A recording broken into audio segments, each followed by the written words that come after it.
Hi, this is Political News in 5, and today is February 12th, 2023. And hello from Costa Rica. And never mind the additional sound effects in the background of birds and monkeys. Now, I'm starting with Supreme Court democracy.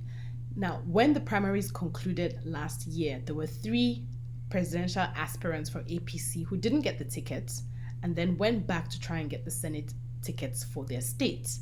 And according to the Electoral Act provisions and INEC timelines, it didn't seem as if this was going to be possible.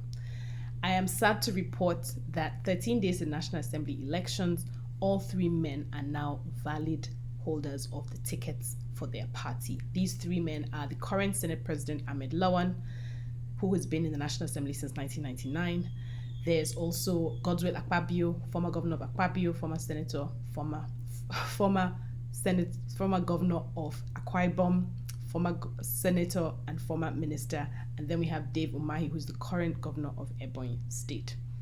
Now, a lot has been said about the latest judgment, which was given just last week in favor of Lawan.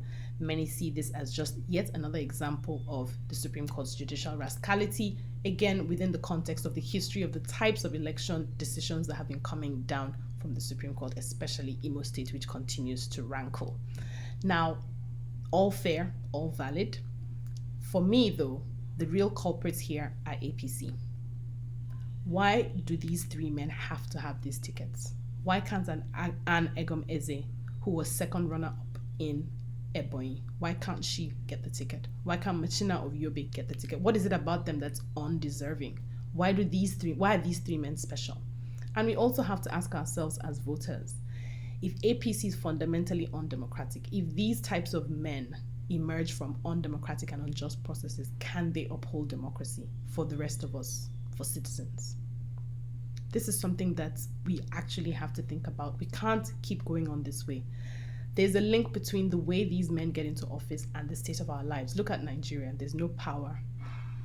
There's no fuel. There's no cash. There's a Naira to Naira exchange rate in our own country. Kidnapping is now the fifth estate. And all we have going for us are our numbers. We are more than they are. We're going to have to come out in our numbers to vote. Please, Nigeria's future depends on it. And when we survive, and we will survive the 2023 elections, the next thing is to use those numbers to flood the parties. We're going to have to be the members of these parties. Vote wisely, and please be prepared to come out to vote. We need to see an increase in voter turnout. Don't let the violence deter you, please. There cannot be whole-scale violence across the country. They don't have that capacity. Second thing I want to talk about is the possible constitutional crisis that might be coming out of the CBN redesign policy, because three governors of Kaduna, Kogi, and Zamfara took the federal government to court last week, and the Supreme Court came out with a decision to stay the deadline for the use of old Nairas, which was supposed to be Friday, February 10th. They've extended that to February 15th. Now, a few things, and the reason why this is in Political News in 5 is because many people say the timing and the purpose is to checkmate vote trading, particularly for supposedly the APC presidential candidate himself. Now, some of the things that are interesting: one, whether the Supreme Court actually has the right to hear this case in first instance, which is where the constitutional crisis might come in.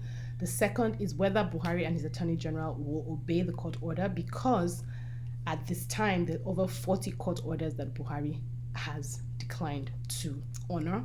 And again, that could also put the image of the Supreme Court in danger. And then the third was, why is it only northern governors who are suing, and why are the other PDP or southern governors not suing as well? It didn't help that Kano also joined the other three governors a few days ago. We might get some sort of sense from Obaseki, the governor of Edo, who is PDP, who pointed out that not all governors are unhappy with the intent and the purpose and timing of Naira redesign. Whatever the case, there are many APC diehard fans who also agree that the implementation of the Naira redesign has been an absolute disaster for Nigerians, and for the average Nigerian, and for the banking sector. You have to think again, this is what we do best in Nigeria with power. We know that it's a handful of men. It's a handful of men in the context of 200 million Nigerians who might be involved in stockpiling Naira. The average Nigerian doesn't have Naira to stockpile.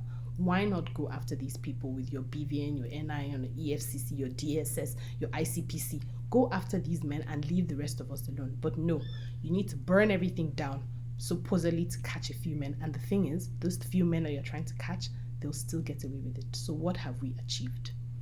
Again, a timely reminder to vote wisely.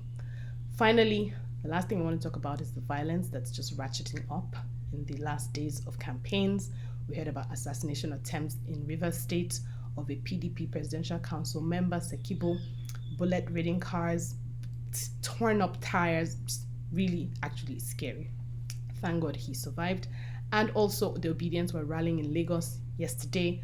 Lots of stories, videos again on social media of window screens smashed in. You can imagine the cost in these hard times. People wounded, apparently by APC thugs. And in some cases, the police were just standing by and watching, as they did in NSAS. Let's hope, we can only hope, that one of these days, these people who are responsible for the violence, not just the actual violence, but instigating and paying for the violence, will be found out and punished. That's it on Political News in 5. Have a great week ahead. Stay safe and stay well. Bye.